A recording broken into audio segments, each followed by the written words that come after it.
Let's talk about those urban legends we all heard in school. Were your schools haunted? Did you guys ever like hear any footsteps or a shadow? I never heard anything, but I do remember being afraid of the restrooms because the girls would say that if you went in there and said Bloody Mary 3 times, that's the one I would hear. Yeah.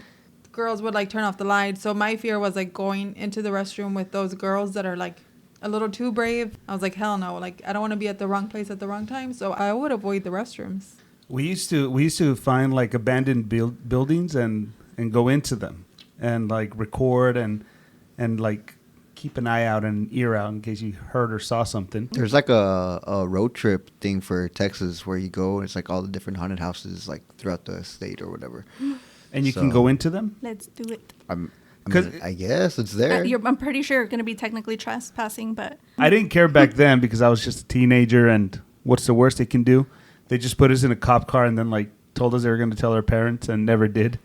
Like, they would get us out and be like, just don't do this again. We'll just say we're teenagers. I'm 14. I don't have an ID. Pero chiquito. Did you guys ever get scared with La Llorona? Yeah. No? Well, no. It's good. I didn't get scared because I wasn't very like cultured in such things. You know what I mean? I'm like a Mexican vanilla. Like, would they tell you, here comes the boogeyman? Now, son, eat your vegetables. I mean, between that and the other, yeah. Somewhere in between. Somewhere in between. But my house was spooky growing up. Do tell. Yeah. It was just like weird things would happen. Like in the middle of the night, you would hear like dishes falling or shit just making noise, and no one's there. So I would always be scared to go to the kitchen because that was the darkest room in the house. So I'd be like in the living room watching TV and then like stay up extra late just because I didn't want to have to walk back to my room. I always felt like something was up with that house. It had like an energy. I guess at the time I didn't know what it was, but I just always felt like the hairs on the back of my neck. I was a little kid. I wasn't about the life yet. You're a hairy kid. I was a what? A hairy kid because you had the hairs. Oh, nah, dude. Well, let me ask you this: what do you think, in your opinion, now that you're an adult and looking back, if you were to have seen or heard something, like, what do you think that is? Like, what does James Blackheart think a ghost or an apparition is? It's an interdimensional being that just lives on a different frequency in a different realm than we do. And I say it like I'm 100% factual, but I mean, what else would it be? And they can obviously Intercept. Yeah, they can come over here and fuck with us, but we can't do it to them yet. Well, what if they're not even aware that they're fucking with us? And then like, what if we're fucking with them, but we don't even know, and they see us the same way we see them? Right? That's a good question. I never thought about it that way.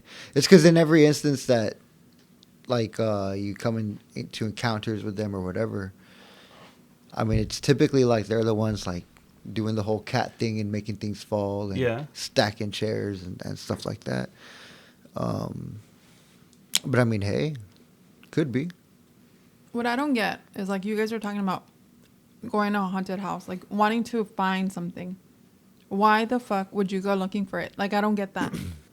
For me, a haunted house and going to find a ghost and all that, I would, but it's not like on the top of the list. What I want to do is actually go to Utah and sneak into the Skinwalker Ranch, do some camping out there, and then, if you never hear from me again, I probably saw something, and if I came back, it's full of shit. What the fuck is that? What is that? B, tell us. You're nodding. It's an area where a lot of paranormal stuff would happen. Particularly, I remember with like cattle, from what I remember, right? Yeah. They would be like fucked with. They'd be like skinless, or they'd be missing like certain organs, and they were like strategically removed. And then dumped on a field, or like that's where they were, like in a field. No, they were just you would just find them thrown, mutilated, with precision. So it's not just anybody can go do that.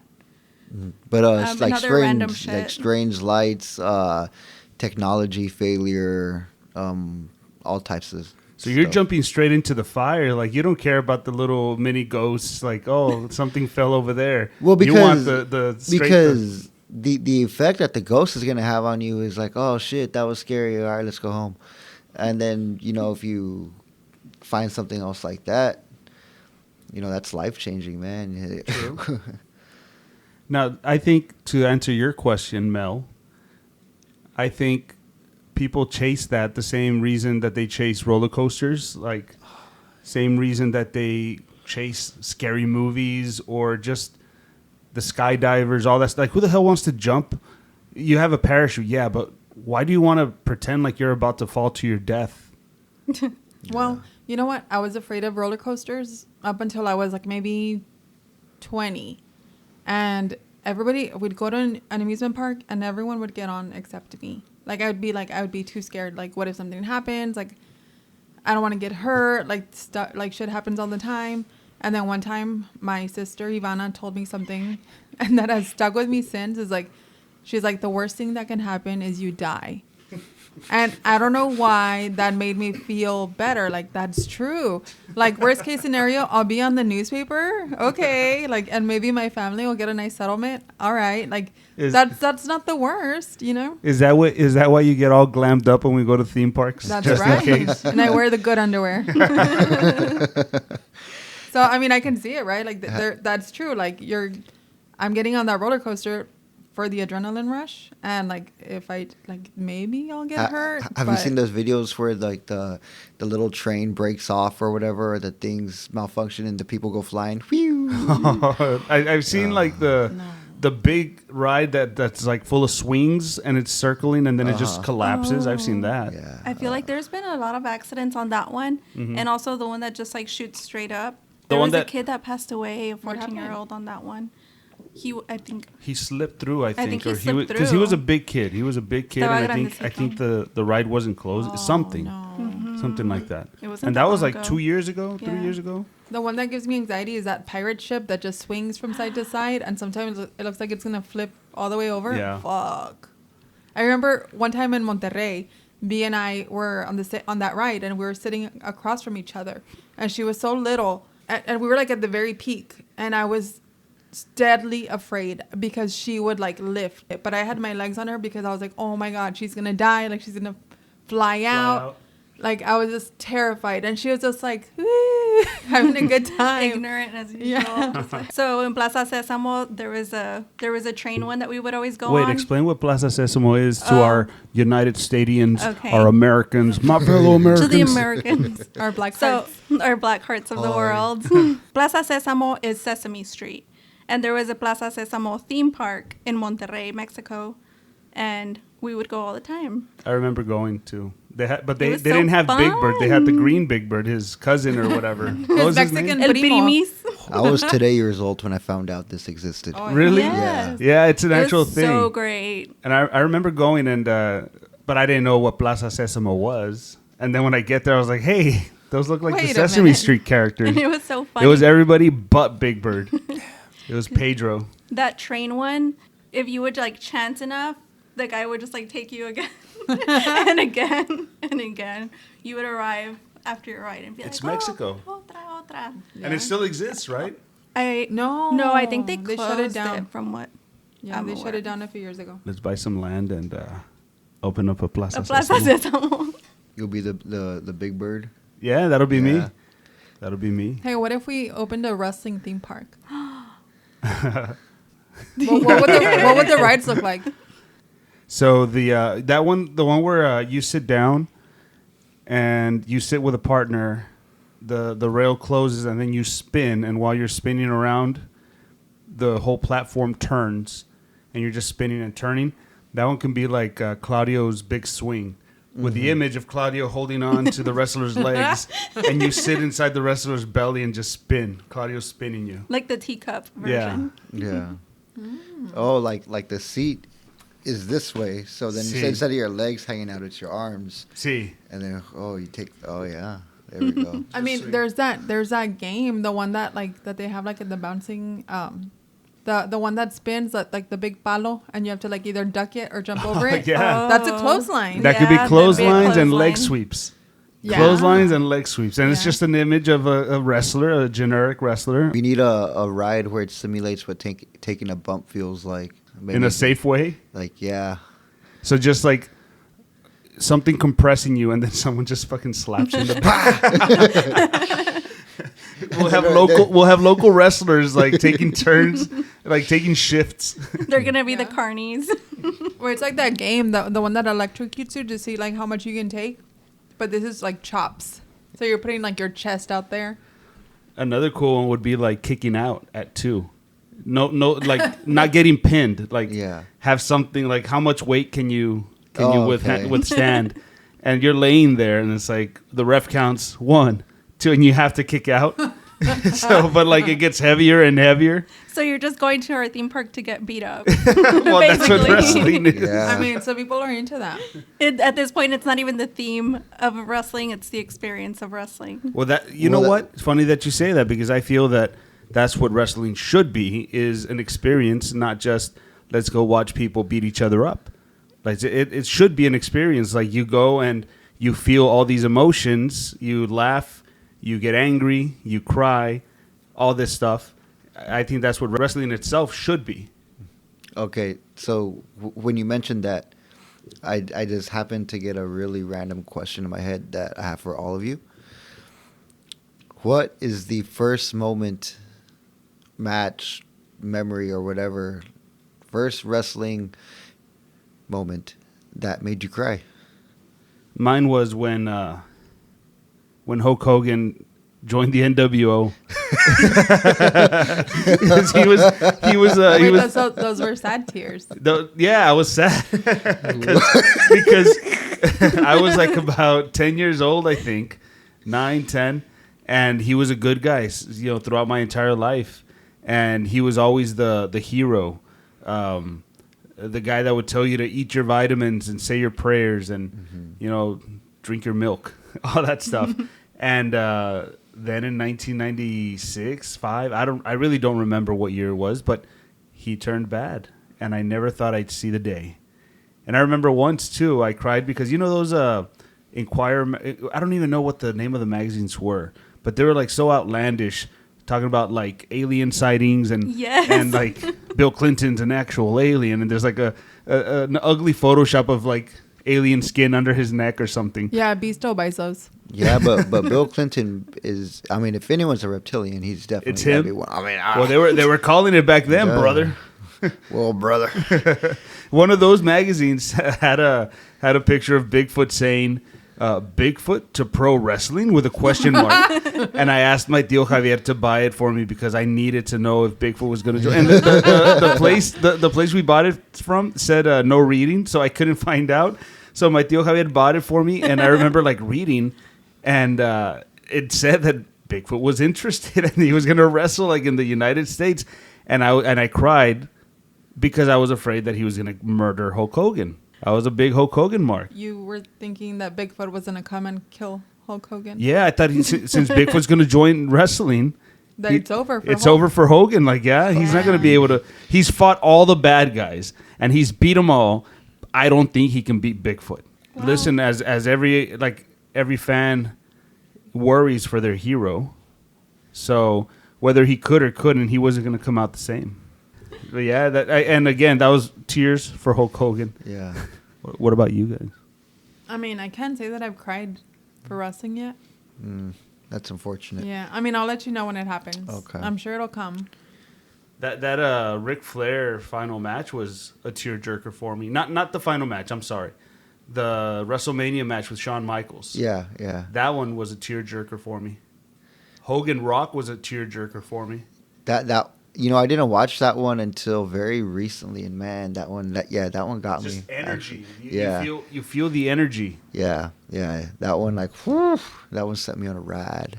Talking about roller coasters. I saw that one like a friend of ours, like when I was in high school, rented it, and we went to her place, and we had like a bunch of food and everything. And I remember like nobody cared about wrestling, just me.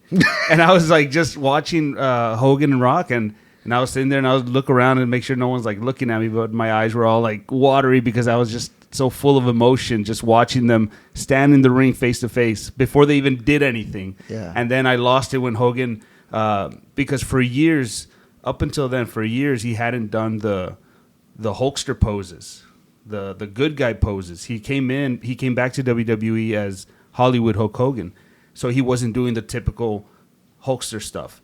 So then in that match is when all that finally comes out. He's supposed to be the bad guy, but he's getting more cheers than The Rock. Rock is supposed to be the good guy. He's getting booed. So they had to flip the switch on that one, to flip the script. And when Hogan threw Rock and started doing his poses, that's when I lost my shit. I was like, damn, there's the Hulk Hogan I used to know. The one I grew up loving. In the 3 months you followed, you haven't cried. Hey, we cried at Barbie. Oh, I cried a lot during Barbie. Okay, explain.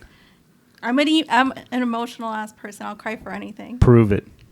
For me, it was when Margot Robbie's sitting at that bench. I think that was the first time me I too. shed a tear. When she's Who's that? sitting next Barbie? to the older Barbie. Right? Yeah. Okay. She's sitting next to the older woman. She's like seeing all these things that she doesn't see in the Barbie world. It's like shit that's like real, right? Like people like arguing, people laughing together. I mean, even though everything's happy in Barbie world, like they're kind of numb to like actual emotion. There's so much in the human world that makes her heart hurt. It doesn't feel so good, but at the same time, she's actually feeling something for once. So even that is in itself was a positive experience for her. And then at the end of the movie, like she ends up choosing to stay in the human world. Like she says, like she does want to feel something, good or bad. She wants to feel. Yeah. Instead of being fake in the Barbie world, Yeah, just like everything's ignorant perfect, to everything. Like, ignorant. The part that made me cry, like a lot, was when America Ferrera, I can't remember who she was saying it to, but she was basically like saying the experience of being a woman, where it's, oh no, I'm getting emotional, but you're either too kind or too soft, too emotional, or you're a bitch. And it's not just like in the eyes of men, but in the eyes of women too. Like men tear women down, but also women tear women down.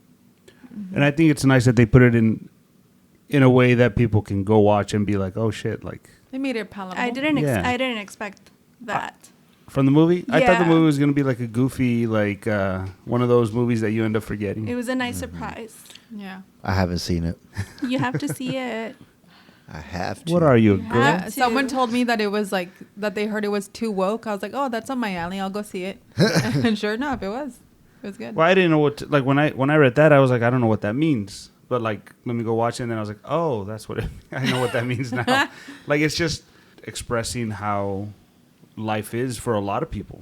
Yeah. Not in everybody general. experiences that. Not everybody can relate, but it exists and it happens to people. But not to everybody, but it happens. In that way, a movie is kind of a metaphor. It's a metaphor. It's an idea. The way I perceived that movie might, like, you may have perceived it differently. B could have perceived it differently. And it's like watching a wrestling match. Yeah. You're enjoying it for different reasons. We're watching the exact same thing, but to me, it means this. Like, we took away something different from that same match that we both just watched. Yeah. And that's the beauty of it. What about you? What wrestling match has gotten you emotional and in your feels? The first one was Undertaker Triple H at Mania 1.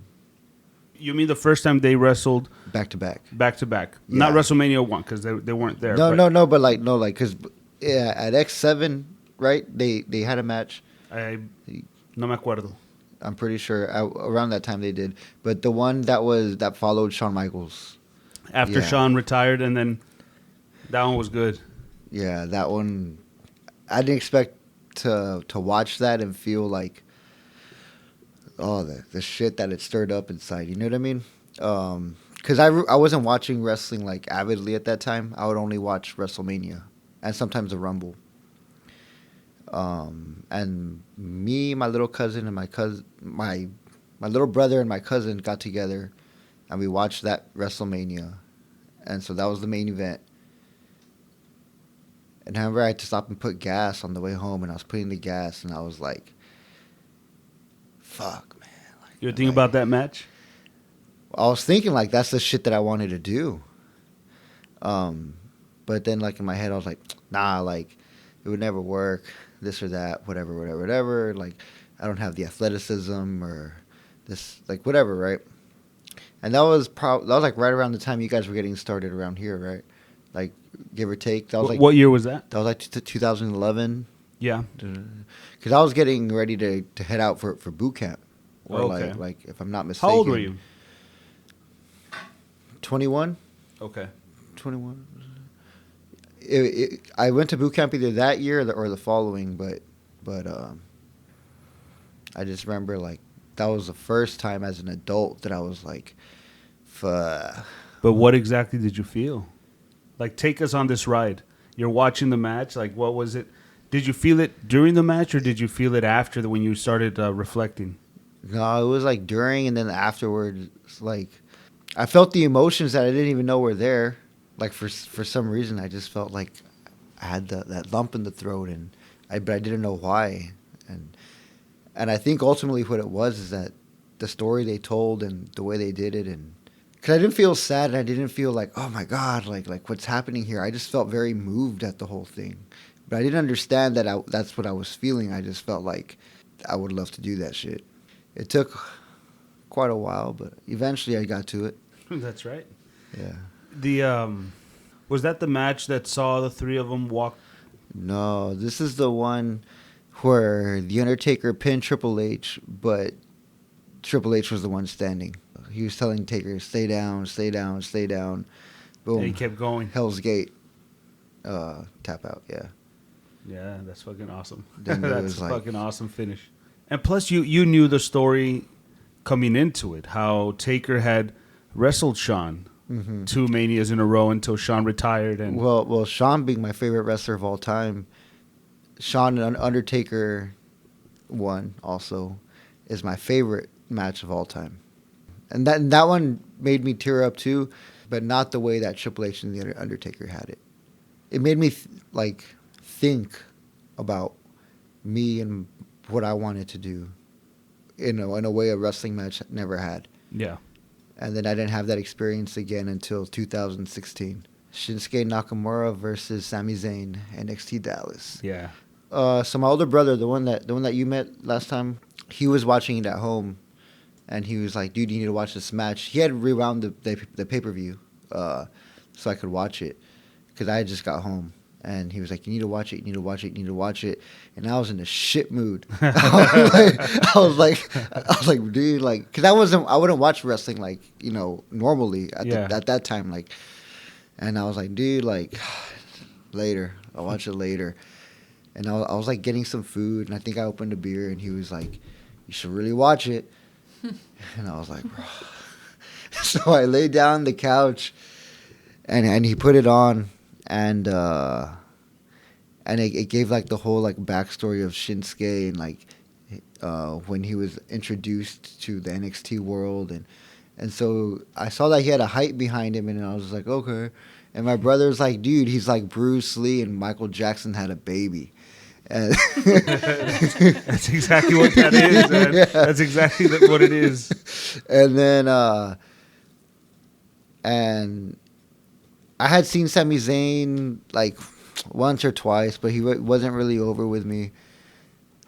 But in watching the match, I was really sold on Shinsuke. Like, he became my current favorite wrestler at that time. Like he like fascinated the shit out of me. And then in seeing Sami Zayn and the way he did things, I could see, I see why my brother likes him, because they're very similar, to an extent. And then so for, I guess, maybe a mixture of all that match, like that, and it was super good. Like, they had me. Like after that big Blue Thunder Bomb, that first big false finish, and I was like, oh, shit, all right, these guys are... And then that turned me back into wrestling. Like, from there on, I was still not watching it regularly, but I would keep up with the with the big shows. It was like a snowball effect after that. Yeah. Pero see, and what all those that you mentioned, those three that you mentioned, the Taker, Triple H, Taker, Michaels, and Nakamura and Zayn, like what those have in common is that they each had very unique backstories. Mm-hmm. And not only did they have the unique backstories, but they showcased the backstories before you watch the match. Yeah. It's like, this is all that's been happening that has led us here. That's a little hard on the indies to create, because you don't have like a television schedule or anything like that. But I'm sure that there's ways to recreate the storytelling, to bring it all back full circle for the fans, the new fans, to come and watch and enjoy. Well, especially there at the Landmark, I think there's something we can do. We saw something very similar at RCW when we went to San Antonio.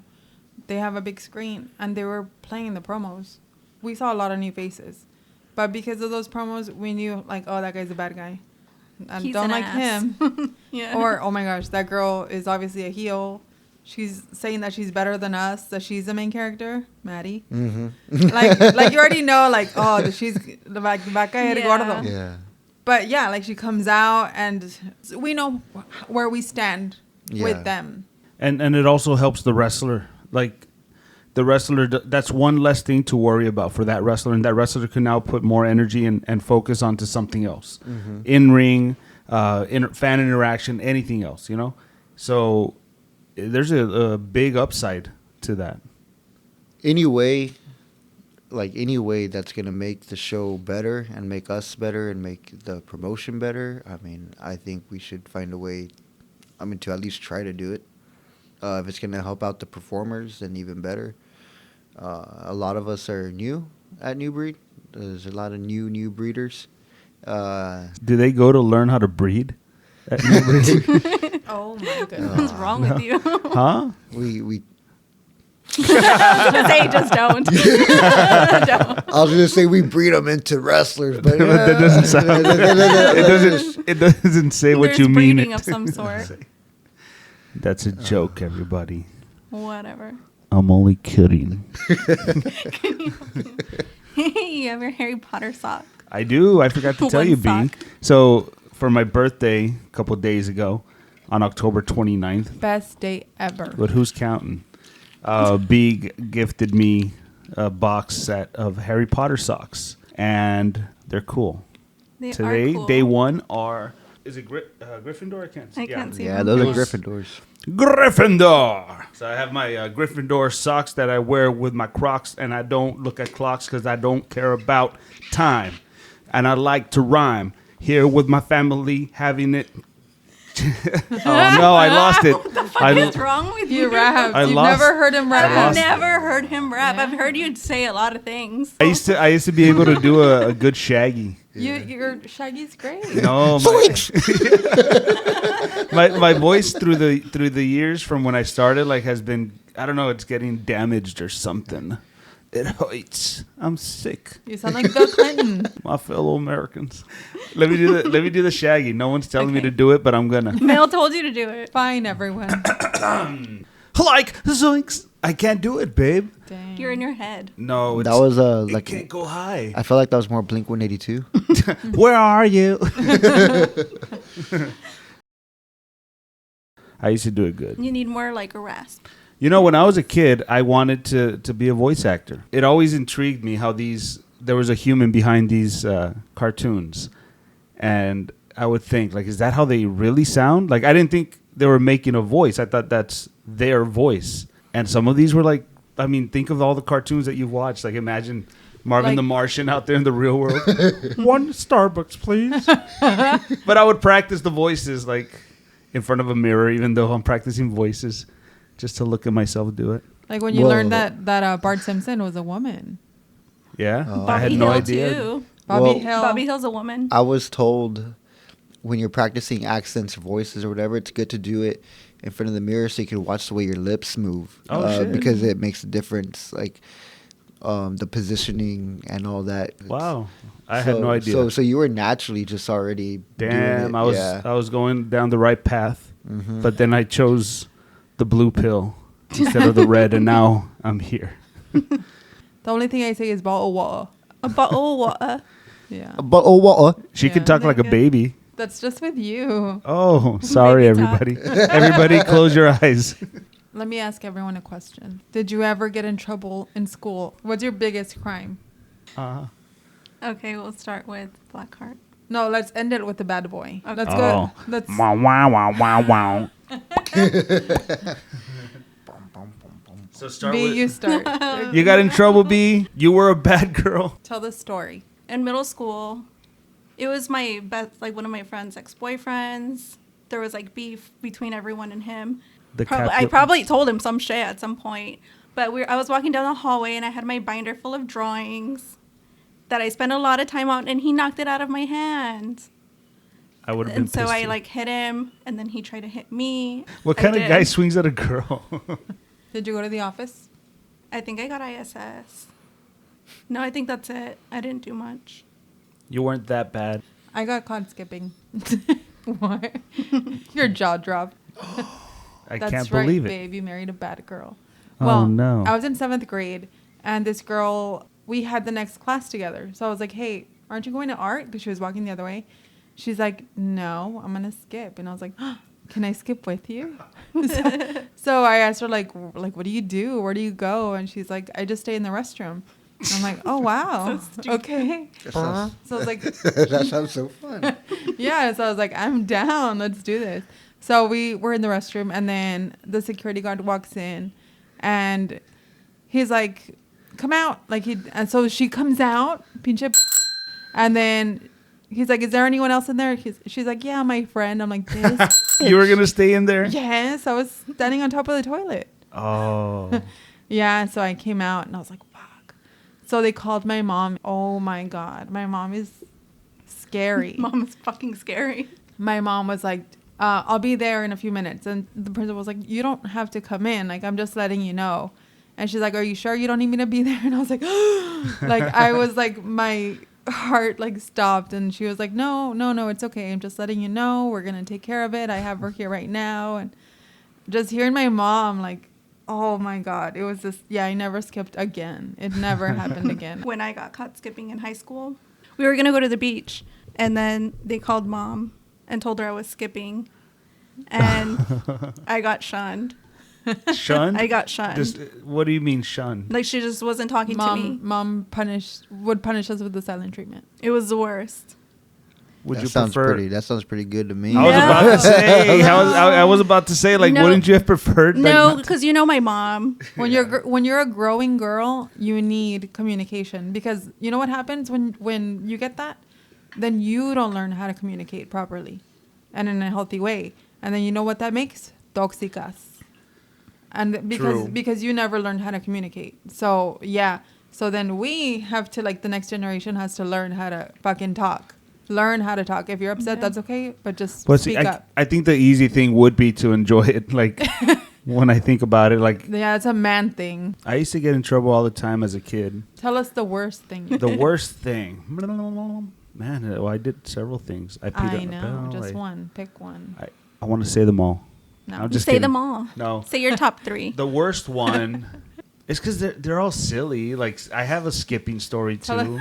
Tell us the silliest. The silliest, we got in big trouble because one of my friends squeezed the fire extinguisher in the band hall, and he thought he was gonna fly back. Like, he was on a rolling chair, and he pressed it, and it was just a bunch of dust. And I was part of that too. Like, I was there, and I tried to escape. Like, I tried to leave along with everyone, but they caught us. And because of that, we had to ride on the U-Haul, myself and another friend of mine, with the drumline director to the next competition. And we were in the U-Haul, just us three, and it was so boring. Oh. And that was the punishment. Pero we had some tacos. He stopped at not a Stripes. I don't think there were Stripes back then. But we had a taco, and after I ate my taco, I let out some farts para que se le quite.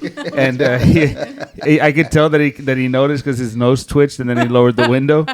And we were just like riding in silence. I had my CD player playing some POD, and I would just let him rip silently. Babe, so, I mean, Alvaro Riojas. That's Babe my name. Riojas. Like the pig. There's one story that you have that has to do with a little band called Savage Garden.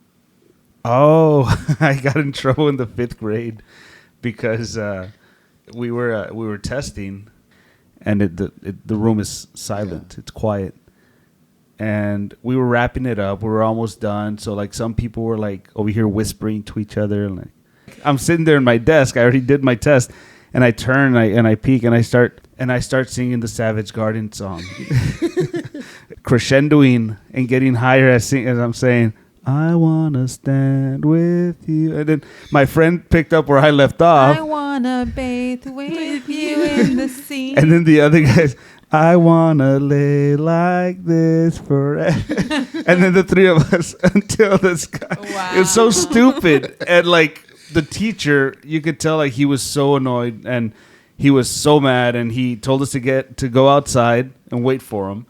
And he was like, "Do you know what that song's about?" We're like, that's about sex. We're like, what? You don't say. So that's when I learned about sex, everybody. Where do they talk about sex? I don't get that. No, that guy was like not weird, just strange. So he what? I was gonna ask, what's the difference between weird and strange? Well, weird I think is more looked down upon. No, really? I would think No. strange is. Well, because weird is like you can be a little weird. I don't look down upon goofy. either one. But what's weird and strange and not frowned upon this year, very different. However long ago it was back then. Back then. True. Yeah. So listen, I'll tell the story and let me know if that's weird or strange. Yes? Fair. Yeah. Okay. Before going to school, my mom in 5th grade would tell me, go turn on the car. And sometimes I wanted to. And I would ask her, can I turn on the car? She'd be like, yeah. She's finishing getting ready. And I'd get in the car, start it up. And one time I decided to see what happened if I shift the gear. So I turn on the car and I'm sitting there. 5th grade Alvaro, 200 pounds. No, I wasn't that big. I was like, damn. But I was a chubby kid. I was just sitting there and I decide to put my foot on the brake the way I saw my mom do, and then shift the gear to reverse. And I slowly start letting go of the brake. And once I feel the car move, I hit the brake quick. So I whiplash, right? I put it on park. And then as I'm removing my foot from the brake, the car still has a little bit of give, but I don't know this. So the moment I feel the give, I stomp on the brake again, and I'm like freaking out. I'm like, no, I'm in trouble. My mom's going to find out, and I was freaking out. The moment I see my mom walking out, like it had been a few minutes, and I was just pressing as hard as I could. I was like, it's now or never. Like, I don't want her to know. So I removed my foot from the brakes. Nothing happened. And I went to school. A few days or weeks, I don't know how long later, Mr. Cantu was telling one of the students, oh, like I found out that you did this, and that. And the kid's like, how do you know? Like, my parents don't even know. He's like, oh, I know things. And I was like, oh, yeah? What else do you know?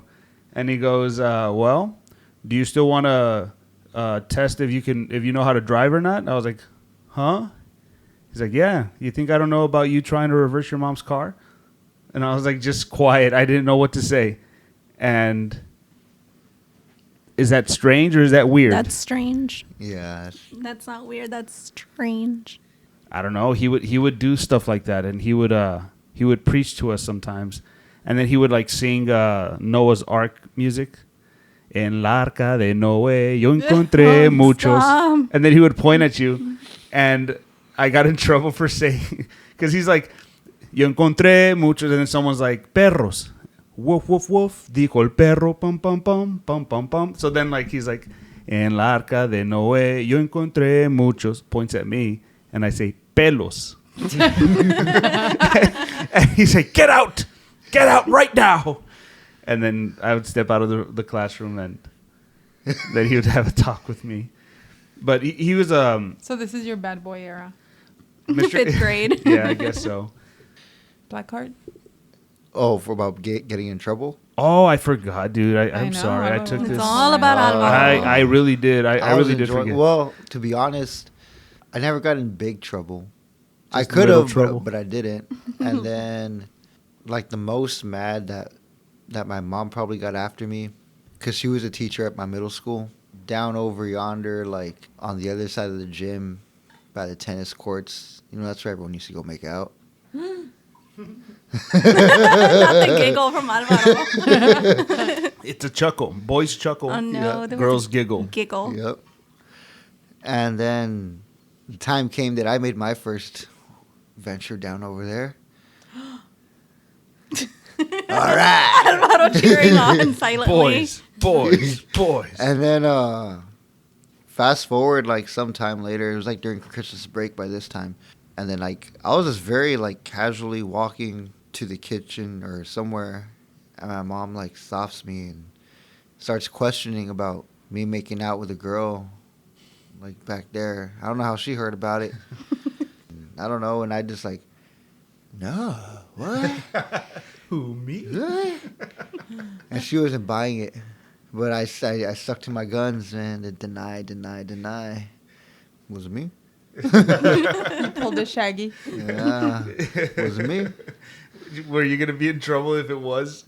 I don't know, man. Like, What if she was about to give you the "That's my boy"? no, because that was not her.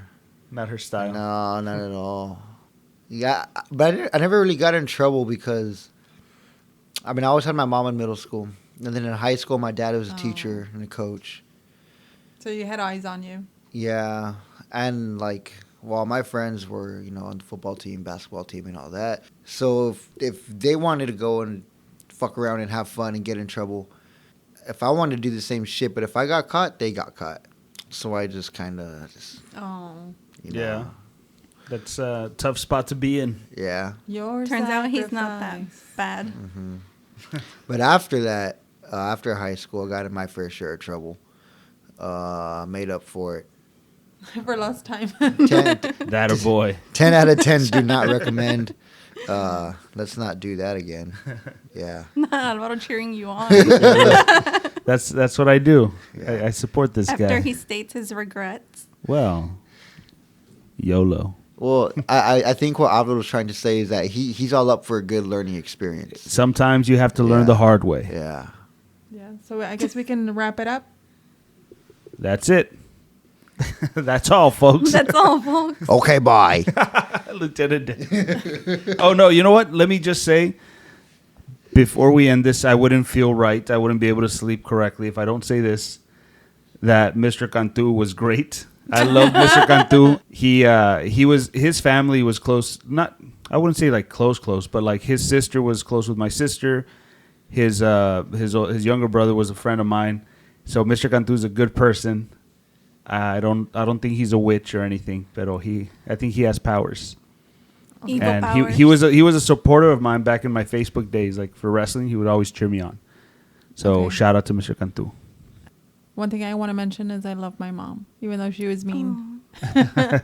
Yes. B? Any last I comments? love mom too, but she knows that. She knows I'm obsessed with her. Sorry to that boy that I punched in middle school. So is this like our Jerry Springer final thoughts? I guess Right? I just I wanted. love I that. just felt bad because like I felt like I was giving Mr. Cantu a bad name with what I was saying, but Everyone's I didn't mean apologizing it. Blackheart, final thoughts? To the girl from the tennis courts, I mean, she still looks good. Oh, no. Shout out. She's cool. She's cool. She's she's around. She's cool. Oh, my goodness. And unfortunately, I don't know my mom's. I mean, Is your mom listening to this? nah. Not but, yet. But I mean, she knows her son's bad to the bone. Yeah. She knows. She knows what's up. But luckily, these days I'm a good noodle, Oh. so she don't have to worry too much. Not too much. Wow, wow, no, no, no.